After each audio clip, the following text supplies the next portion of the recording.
No mapa do nosso mundo, há um lugar que se disfarça de vazio. É um enorme continente branco, coberto por um frio eterno, que formalmente pertence a todos, mas na verdade não pertence a ninguém. Desde a infância, nos ensinam que a Antártida é uma reserva para cientistas e pinguins, uma região de natureza intocada.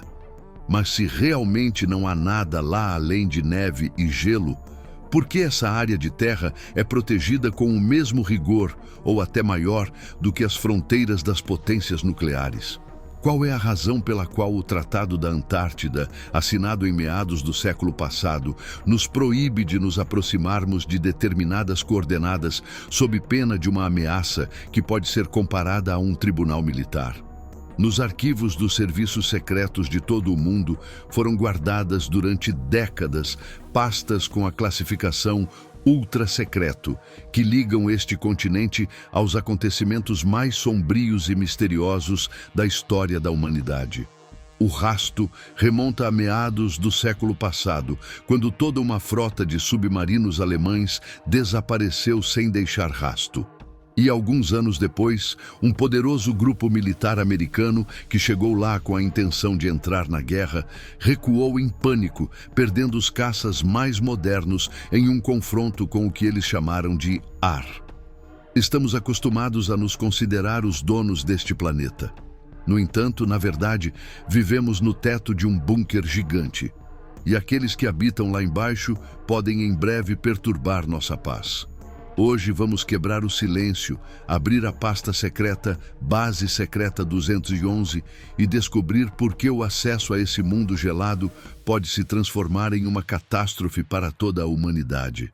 Para desvendar o mistério escondido sob o gelo, precisamos deixar de lado os livros escolares de história e mergulhar na loucura dos anos 30. Na época em que a Europa se preparava para redesenhar suas fronteiras, a elite do Terceiro Reich travava sua guerra secreta. Adolf Hitler e Heinrich Himmler, Reichsführer SS, estavam obcecados por uma ideia que, para uma pessoa sensata, pareceria uma fantasia insana. Eles não buscavam novos territórios, eles procuravam o portal. A ideologia da SS não se baseava na política, mas no ocultismo. A magia negra, professada pelas sociedades secretas Thule e Vril, influenciava as decisões do Reich. Os médiuns dessas sociedades, entrando em transe durante longas sessões, criavam estranhos mapas do céu estrelado e repetiam uma coisa: os senhores esperam. Eles estavam convencidos de que sob o gelo dos polos se escondia uma raça antiga, possuidora do poder Vril. Uma energia capaz tanto de criar quanto de destruir. A Antártida não era apenas um continente para os nazistas. Era um enorme templo que servia de altar para sacrifícios em nome da conquista do poder absoluto. Em 1938, a Alemanha enviou o navio Schwabenland ao Polo Sul. O objetivo oficial da expedição era a extração de gordura de baleia. No entanto, a composição da tripulação causou perplexidade aos serviços de inteligência de outros países. No navio estavam não apenas biólogos e geógrafos, mas também especialistas em arqueologia ritual, astrólogos e oficiais da SS com poderes ampliados. A Luftwaffe estava apenas procurando terra quando seus aviões começaram a vasculhar o deserto de gelo, jogando bandeiras com a suástica? Não. Eles procuravam algo mais específico, pontos de energia marcados em antigos mapas tibetanos. E eles conseguiram. Os pilotos, que penetraram profundamente no continente, transmitiram informações incríveis. Os instrumentos, que funcionavam em condições de permafrost, registraram anomalias térmicas. Eles descobriram oásis, lagos que não congelavam mesmo nessas condições, cercados por rochas nuas. No entanto, a descoberta mais assustadora ocorreu quando os primeiros grupos de desembarque desceram nas cavernas desses oásis. Posteriormente, em relatórios confidenciais, foi dito que as paredes dessas cavernas não eram de origem natural. Elas eram perfeitamente lisas, como se tivessem sido esculpidas a laser e cobertas por símbolos que causavam sangramento nasal em soldados despreparados. Não eram padrões comuns, eram diagramas de feitiços, ficou claro para os nazistas. Eles não haviam encontrado apenas um refúgio. Eles encontraram o Templo do Sol Negro. O grande almirante Karl Dönitz, após ouvir o relatório, proferiu uma frase que soou como um triunfo sinistro. Meus submarinistas encontraram um verdadeiro paraíso terrestre, uma fortaleza inexpugnável. A partir desse momento, nasceu o projeto Base 211. No entanto, não se tratava de uma base militar comum. Era uma mistura monstruosa de laboratório e algo que lembrava um templo satânico. Nos glaciares, os construtores escavaram salas destinadas a rituais. Testemunhos encontrados após a guerra indicam que os nazistas buscavam não apenas estabelecer contato com a raça subterrânea, mas também realizar o ritual do despertar. Nas cavernas geladas foram encontrados estranhos altares de pedra negra, nos quais estavam esculpidos símbolos que lembravam os sigilos de invocação de demônios dos grimórios medievais, porém mais complexos e geometricamente precisos.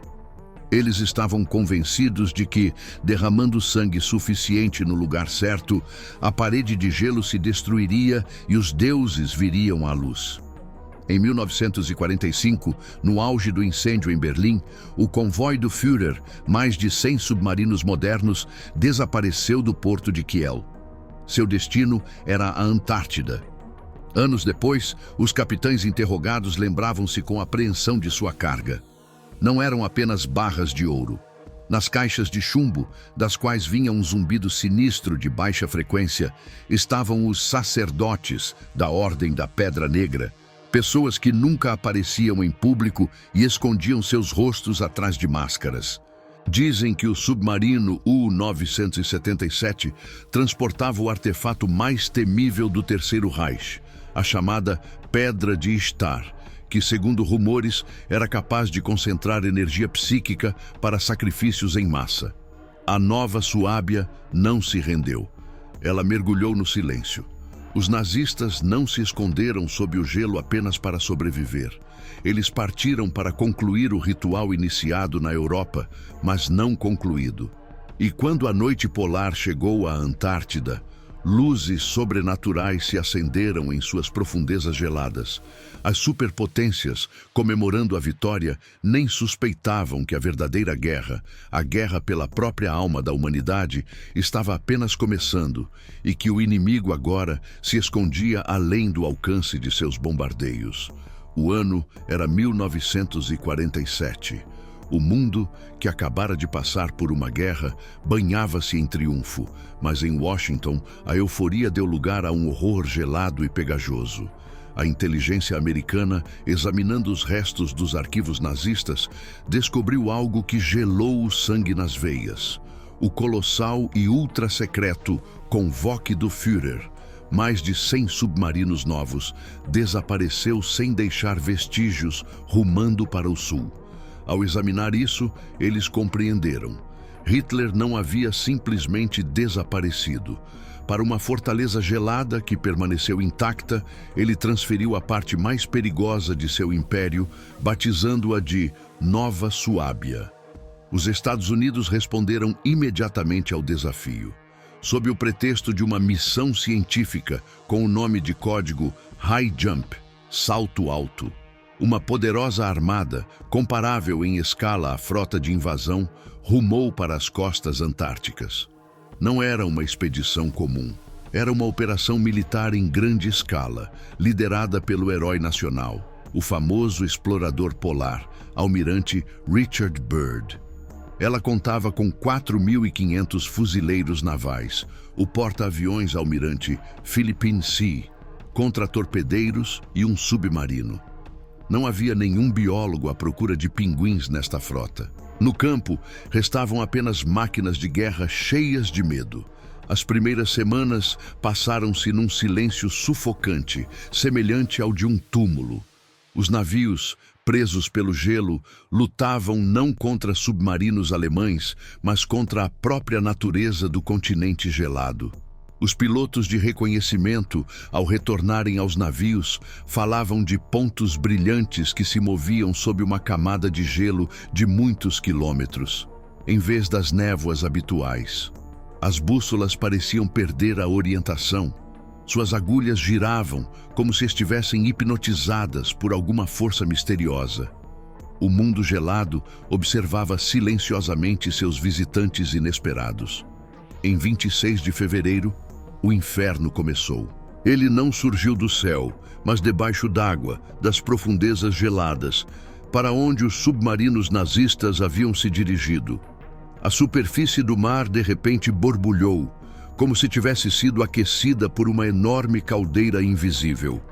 Objetos que violavam todas as leis da física terrestre emergiram da água de forma absolutamente silenciosa. Eram aparelhos planos, em forma de disco, que exalavam uma luz laranja avermelhada sinistra e pulsante. Eles não se moviam simplesmente. Eles pairavam no ar, davam saltos bruscos, aceleravam a velocidades incríveis e viravam instantaneamente em ângulos retos. Tais manobras deveriam transformar qualquer material em centenas de fragmentos. O que se seguiu não podia ser chamado de batalha. Foi um fuzilamento frio e metódico. Os caças americanos Corsair, orgulho da aviação, partiram para o ataque, mas seus canhões se mostraram inúteis contra o material desconhecido do revestimento dos discos. Os discos não usavam projéteis.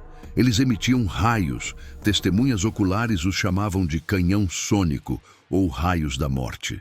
Quando o raio atingia os aviões americanos, o metal não explodia. Ele se transformava instantaneamente em pó ou brilhava como pólvora. O contratorpedeiro Murdoch desapareceu sem deixar vestígios, completamente destruído e afundando, como se tivesse sido queimado por um instrumento incandescente.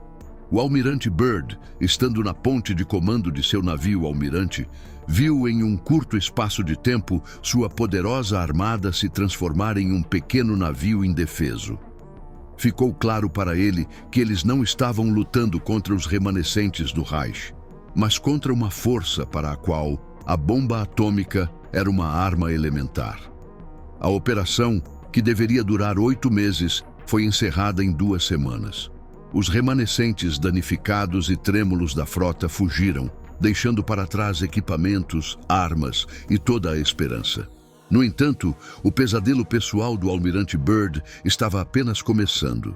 O voo de reconhecimento de seu avião foi repentinamente interrompido por uma interceptação. Os motores pararam, mas o avião não começou a cair. Um raio invisível agarrou a máquina e a levou para o interior do continente, arrastando-a através de um funil de gelo. Um voz soou nos fones de ouvido. "Não se preocupe, almirante, vamos pousar." Ele se viu em um mundo completamente diferente, sob uma espessa camada de gelo de vários quilômetros na própria Agartha, com a qual os nazistas tanto sonhavam. Lá, ele viu florestas virgens, lagos quentes e uma cidade cintilante, construída não com materiais comuns, mas com algo que lembrava cristal arco-íris. Ele foi recebido por seres altos, radiantes e irradiando sabedoria ancestral. Eles o levaram ao guardião do portão, que o tratou não com agressividade, mas com compreensão, como se fosse um animal selvagem que havia perturbado a paz. Nós o observamos atentamente. Soou silenciosamente na cabeça do almirante. Os nazistas tentaram quebrar o selo para abrir o portal, mas vocês, humanos, os superaram. Vocês compreenderam o segredo dos átomos. Vocês destruíram Hiroshima e Nagasaki. Vocês ousaram usar um poder capaz de destruir não apenas o seu mundo, mas também o nosso. Não permitiremos isso. Bourdeau recebeu um ultimato. A severa advertência, lida pelo governante do mundo subterrâneo, dizia: "Transmita às suas autoridades, este mundo não é seu. E se vocês decidirem usar armas atômicas novamente, nós os mergulharemos na Idade da Pedra." O almirante foi libertado, proclamado profeta, mas ao mesmo tempo privado de sua liberdade, tornando-se refém de um terrível segredo. De volta a Washington, ele tentou divulgar a verdade, mas sua história foi recebida com um silêncio sinistro. Homens em ternos elegantes ordenaram que ele esquecesse o que havia acontecido. O relatório sobre os discos voadores e o guardião do portão foi imediatamente classificado como confidencial e marcado com o selo ultra secreto. Antes de desaparecer definitivamente do campo de visão do público, Byrd lançou à imprensa uma previsão que soou como um eco profético. A amargura da realidade é que o continente dos Estados Unidos pode ser atacado por objetos voadores capazes de voar de um polo ao outro com incrível rapidez. O mundo preferiu ficar em silêncio. O mundo escolheu fechar essa porta e fingir que ela nunca existiu. Assim surgiu a maior conspiração de silêncio, conhecida como Tratado da Antártida, que em vez de proteger a natureza, se tornou uma prisão para o segredo e um selo que esconde o verdadeiro inimigo da humanidade. A derrota do almirante Byrd não foi apenas uma catástrofe militar. Foi um momento decisivo em que duas superpotências, os Estados Unidos e a União Soviética, inimigas na arena mundial, experimentaram pela primeira vez o mesmo sentimento: o medo. Nos abrigos subterrâneos secretos de Washington e do Kremlin, havia relatórios idênticos, mas obtidos independentemente. Sob o Polo Sul, existe uma força contra a qual as armas nucleares são inúteis. Essa força, esse guardião do portão, protegia algo que não podia ser despertado. O tempo para agir era crítico. Eles não podiam derrotar o inimigo, mas podiam isolá-lo. Em 1959, o mundo viu a luz do Tratado da Antártida, o maior ato de mentira da história da humanidade. Não era um tratado de paz e cooperação científica. Era um ato de capitulação, assinado sob a pressão do medo. Cada uma das 27 cláusulas desse documento servia a um único objetivo obsessivo: transformar todo o continente em uma prisão impenetrável para o segredo. Proibição de ações militares? Isso é uma farsa. Proibição de testes nucleares? Sinais de que a força nuclear é inútil contra o que habita nas profundezas. Liberdade de pesquisa científica? Isso é liberdade de observação. Observe atentamente o mapa da Antártida. Todas as principais estações científicas, Amundsen Scott, EUA, Vostok, URSS, atualmente Rússia, Concórdia, França, Itália, não se destinam à obtenção de dados meteorológicos. Sua localização lembra a disposição de torres de vigia ao redor do perímetro do invisível, mas essencialmente influente na segurança global, capuz de segurança. Seu principal objetivo é o monitoramento acústico.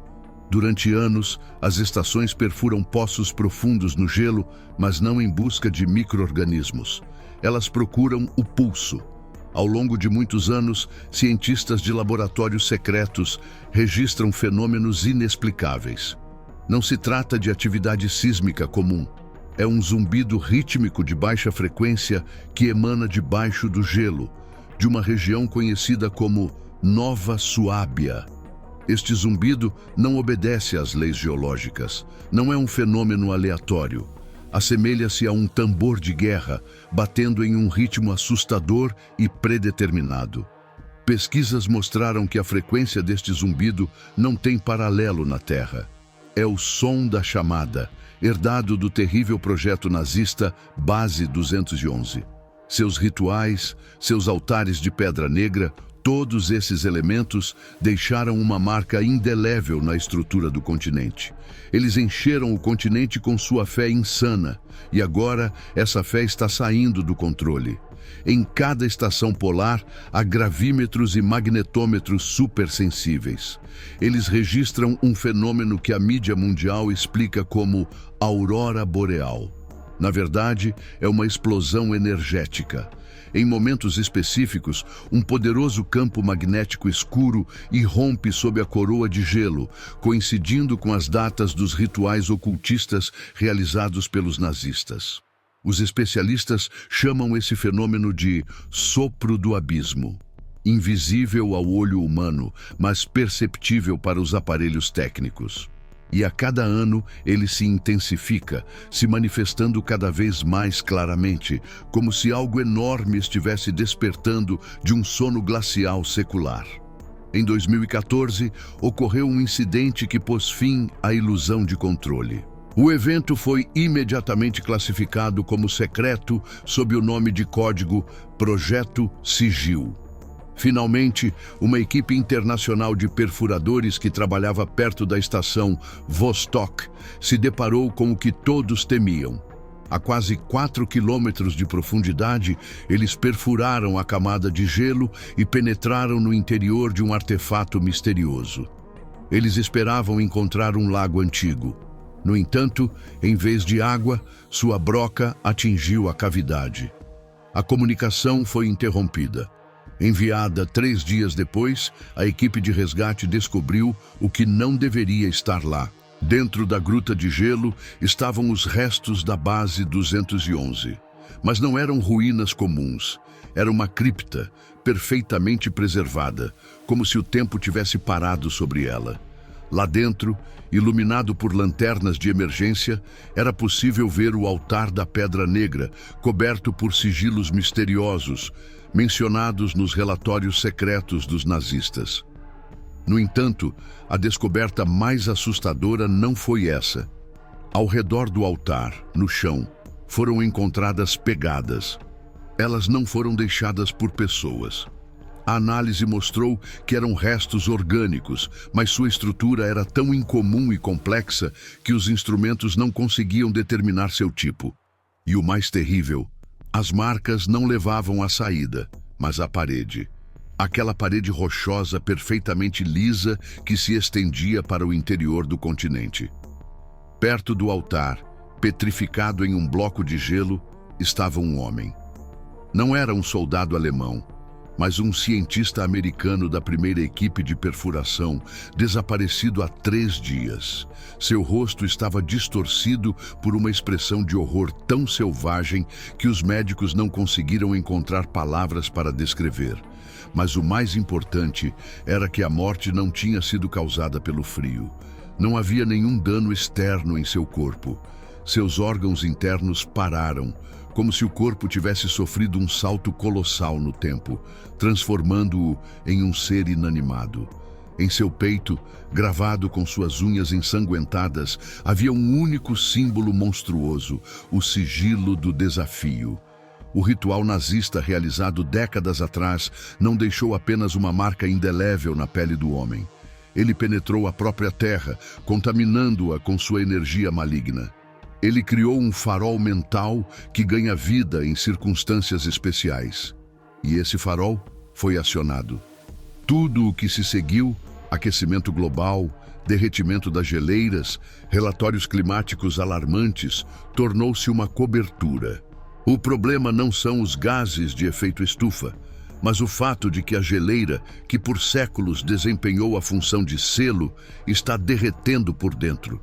O sopro do abismo, sua ressonância energética cada vez mais forte, cria calor que, penetrando através do gelo, aumenta a temperatura em todo o planeta. Com o fim do silêncio se aproximando, o segredo que por muitos anos foi guardado nas profundezas da Antártida está destinado a vir à tona. Os líderes mundiais têm cada vez menos tempo para decidir como devolver às profundezas da Terra o que não conseguiram derrotar há 70 anos. Agora, a questão principal não é quem está lá, mas o que acontecerá quando o gelo se partir e o segredo se revelar diante de nós. Como previu o almirante Byrd, a história se repete.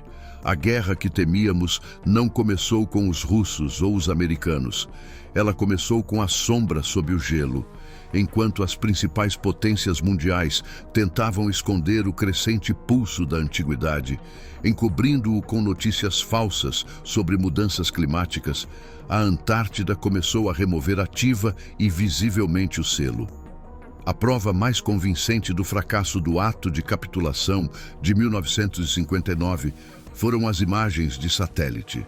Durante muitos anos, os governos, através das suas estruturas controladas, tentaram censurar rigorosamente os serviços cartográficos, como o Google Earth, desfocando ou substituindo as formações anormais por ruído branco. No entanto, com o aumento do derretimento das geleiras e graças a vazamentos de dados de antigos radares da NASA, tornou-se impossível esconder a verdade.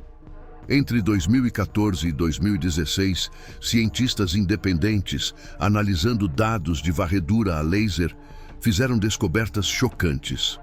Sob 3 quilômetros de geleiras na região da Cordilheira Ellsworth e da Antártida Oriental, foram descobertas estruturas que não têm origem natural. Eram pirâmides colossais. Sua geometria perfeita e matematicamente precisa não deixava margem para dúvidas. Não se tratava de picos naturais, mas de estruturas gigantescas erguidas por seres inteligentes. Elas não estavam localizadas aleatoriamente, mas com uma precisão surpreendente, formando uma rede que, como mostraram os cálculos, abrangia pontos-chave do continente. As dimensões de sua base eram várias vezes superiores às da famosa pirâmide de Quéops. O mais assustador não era o seu tamanho, mas a sua finalidade. Não eram túmulos, eram retransmissores ou, o que é ainda mais assustador, chaves. A análise dos campos magnéticos mostrou que essas estruturas não estavam simplesmente enterradas no gelo. Elas irradiavam uma energia colossal. Com o derretimento do gelo, essas pirâmides, como gigantescas baterias antigas, são ativadas, criando um canal de comunicação com algo que está oculto sob elas. No auge da crescente crise planetária, em dezembro de 2016, aconteceu algo inimaginável. Ignorando todos os riscos e protocolos estabelecidos, Buzz Aldrin chegou inesperadamente ao Polo Sul. Aos 86 anos, o veterano dos voos espaciais e segundo homem a pisar na Lua, dirigiu-se ao lugar mais perigoso da Terra. Ele chegou ao local onde imagens de satélite capturaram o topo de uma antiga pirâmide ativada, quase totalmente livre da camada de gelo. Em estado de choque, imediatamente após a visita, Aldrin pegou o telefone. Em pânico, que ultrapassava qualquer controle, ele escreveu em seu Twitter uma mensagem curta e assustadora. Ele anexou uma foto da pirâmide gelada e perfeita. Todos nós estamos em perigo. Isso por si só é maligno. O tweet ficou no ar por apenas alguns minutos, mas foi o suficiente. A captura de tela se espalhou instantaneamente pela rede, tornando-se uma prova informal, mas irrefutável. O que exatamente violou sua defesa mental, causando um medo tão repentino e instintivo? A resposta a essa pergunta permaneceu sem resposta, mergulhando em um silêncio gelado e se tornando o segredo mais assustador dessa visita. Algumas horas depois, Aldrin foi evacuado com urgência. O motivo oficial foi edema pulmonar devido à baixa pressão e fadiga. No entanto, os médicos que tiveram acesso aos seus registros médicos falaram de grave choque pós-traumático e um colapso mental repentino e inexplicável. A doença repentina do grande astronauta foi a confirmação direta de que o selo, que as potências mundiais tentavam manter desde 1959, não resistiu.